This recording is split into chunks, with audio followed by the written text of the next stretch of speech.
Hello everyone, Eric the Car Guy here, also known as ETCG1 here on this channel. Today I'd like to do a little bit of a response to a posting that I put on Facebook about the woman who sued Honda over the gas mileage of her hybrid. This was pretty interesting, the response that I got. There was actually, I'm going to post links to both the original article and then the second article down in the description so you get an idea of where I'm coming from here. So if you want to pause the video and go read up and then come back, that's fine. I'll be here when you get back. But once for those of you that did respond, I just want to take a moment to respond to some of your comments. Some of you were actually very happy that the decision was overturned, and I for one wasn't. And I'll tell you why. A lot of you, pointed out that, yeah, she was probably a difficult person to deal with. Honestly, I can't really speak for her character. But what I would like to discuss a little bit is about hybrids. And some of you brought up an interesting point in your responses to the Facebook post that there are several older cars, like maybe 20-something-year-old cars, that get 30 miles to the gallon or better. And this is something that's not a hybrid. And I agree with you. I agree with you wholeheartedly.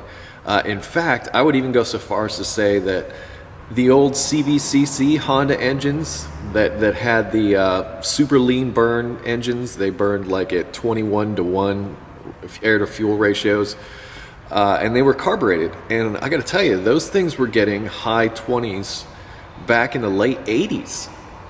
So we really haven't come all that far, considering the amount of time. So in 20 years' time, you would think that, we'd be doing much better than that in our miles per gallon. So along comes a hybrid, and this is sort of the crux of this my response here.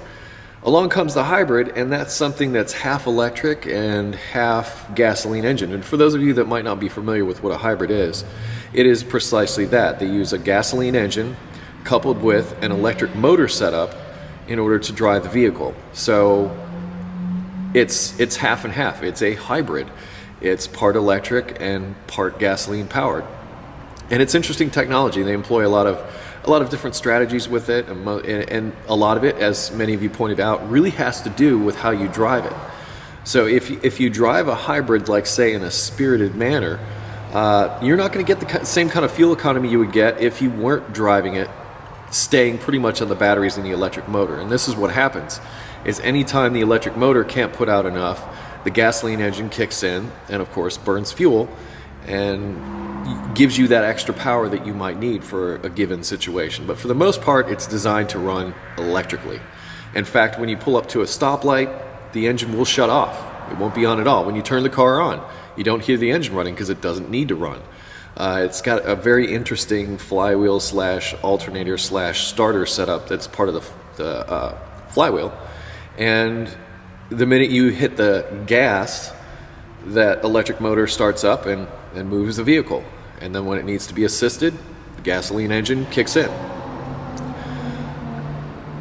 So you would think in a system like that, you would be getting better gas mileage, like super high gas mileage, like they were advertising, Honda was advertising. I honestly don't know, but I think it was somewhere around 40-50 miles to the gallon. Don't hold me to that. I don't know exactly what they were advertising, but she was not getting that. She was getting the same gas mileage as she would if she just had a regular Civic and something that wasn't a hybrid, something that she actually paid extra money for. So here's where I'm on her side. She paid extra money to drive a hybrid, to drive something that would give her better fuel economy, but she found out it wasn't giving her the same fuel economy, and she wasn't the only one. There was a class action lawsuit, and Honda had to settle out, because this is what's happening with those hybrids. The batteries in the hybrid start to go bad, and when they start to go bad, the gasoline engine has to get used more and more because you're running less and less off the electrical power. So over time, your hybrid's fuel mileage will degrade to the point where you have to replace the battery. Those batteries are pretty expensive, like really expensive, like up in the thousands of dollars expensive, not to mention replacing them. I mean, they're in there, they're heavy, there's a lot of things to deal with there. So hybrids, in my opinion, are a stopgap solution to our natural resource problem, we'll call it.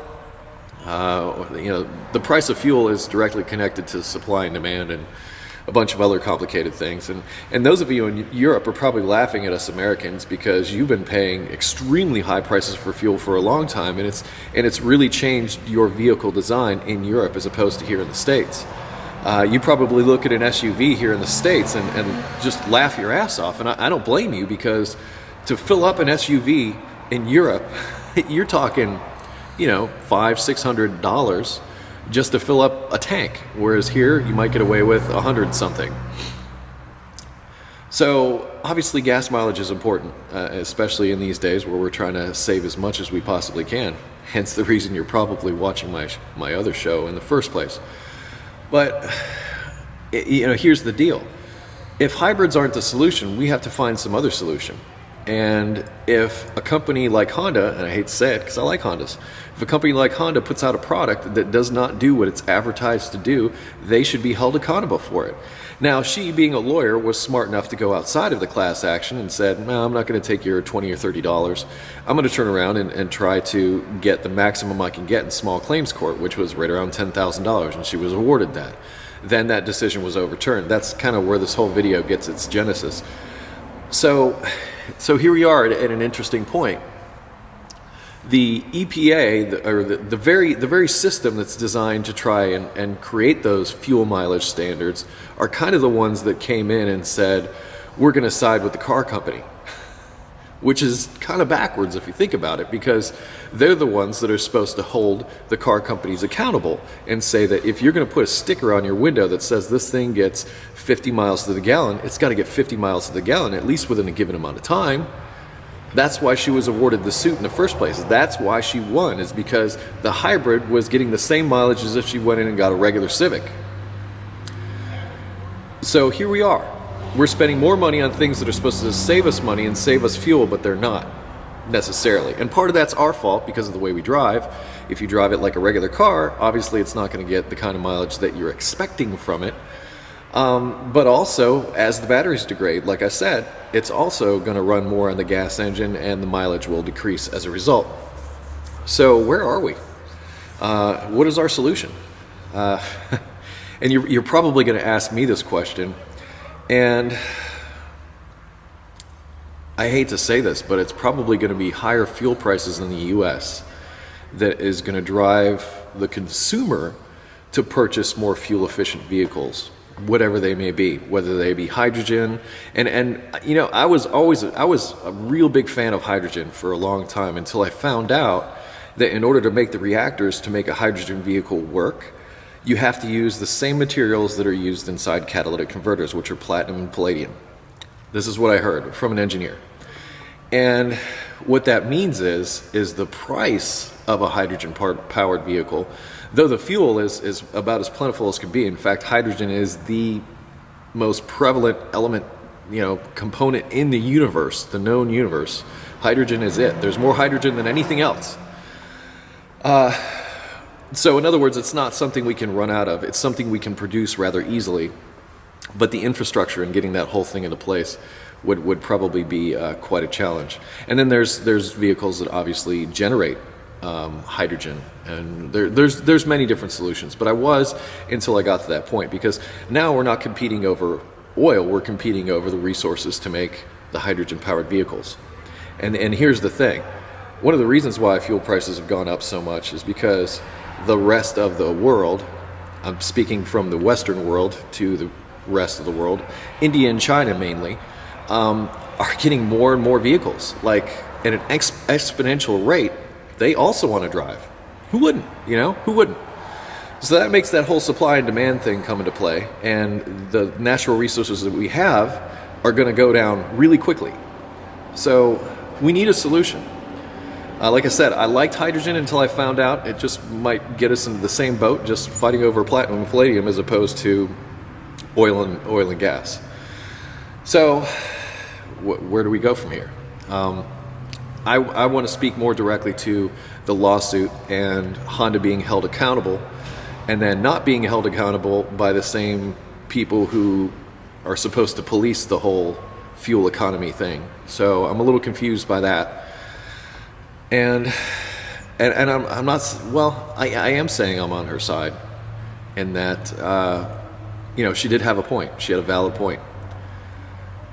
But it also brings up, I think, a bigger point, which is, okay, if hybrids aren't the answer and we can get just as good, if not better gas mileage with a well-maintained, you know, 4-cylinder light vehicle, like not something huge, where are we? What are we going to do? I mean, and like I said, I think ultimately what's going to decide it is fuel prices here in the U.S. and what the quote-unquote American consumer will buy and will pay for in the end. That's going to say where we're going to go from here.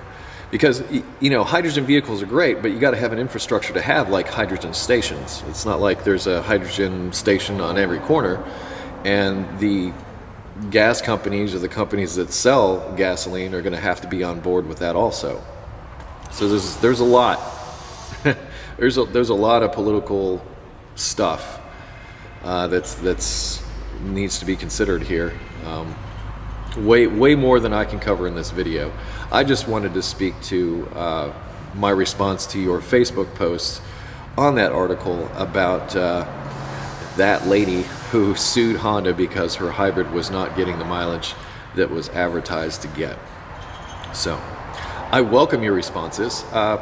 You know, comments down below, and like I said, links in the description to the original article and also the article where the decision was overturned and she actually ends up having to pay their court costs, which I think is $75. So there we are. I put it to you, dear viewer. Eric the Car Guy here. Facebook, obviously, Twitter, Google+, and always at ericthecarguy.com. Don't forget about that one. And be safe, have fun, stay dirty. Sorry, did I shake you there? Was it an earthquake? Be safe, have fun, stay dirty. See you next time.